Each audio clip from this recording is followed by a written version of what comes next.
بسم اللہ الرحمن الرحیم۔ السلام علیکم ناظرین، میں ہوں عام شہری عارف حمید بٹی۔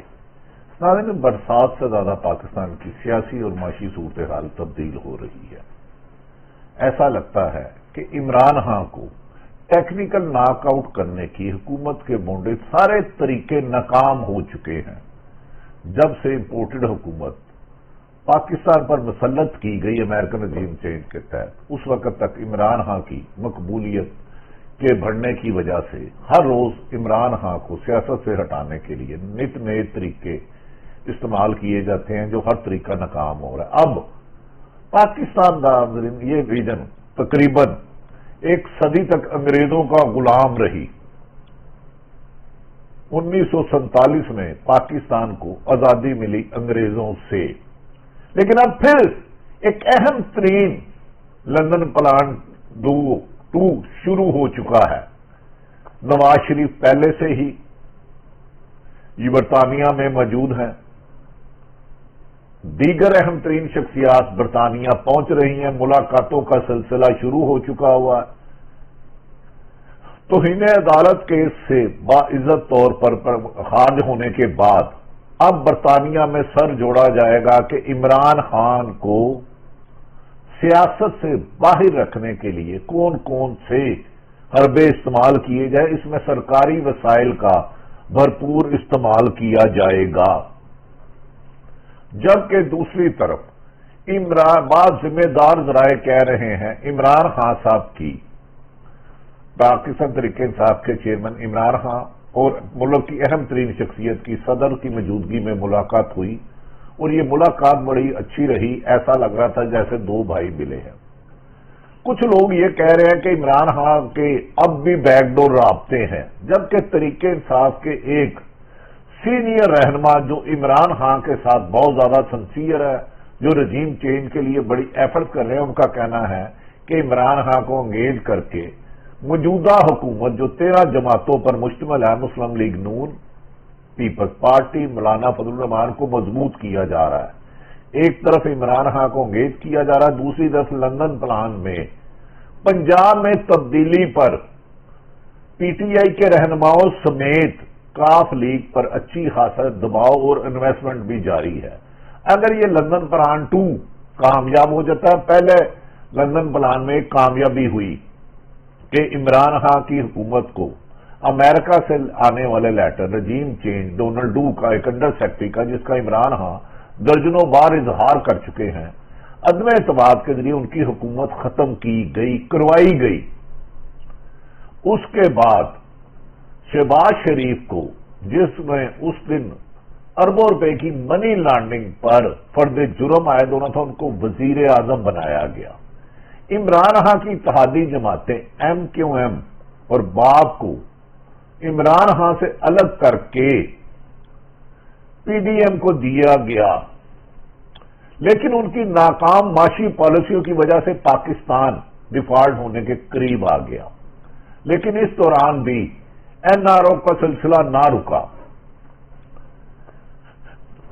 جو پچھلے 5 سال سے اشتہاری تھے، لندن میں بیٹھے، برطانیہ میں بیٹھے، اسحاق ڈار جو ملک سے بھاگ کر گئے تھے کہ میری طبیعت ناساز ہے، میں لندن علاج کی غرض میں گئے تھے، سابق وزیر اعظم شاہد حقان عباسی پر این آر 2 کا پارٹ تھا، اور نواز شریف کی ضد تھی، کیونکہ مفتاح اسماعیل جو اس وقت حکومت پر سخت تنقید کر رہے ہیں، وہ کسی اور کے وزیر خزانہ تھے موجودہ حکومت میں، مسلم لیگ نون اور پیپل پارٹی کی حکومت میں۔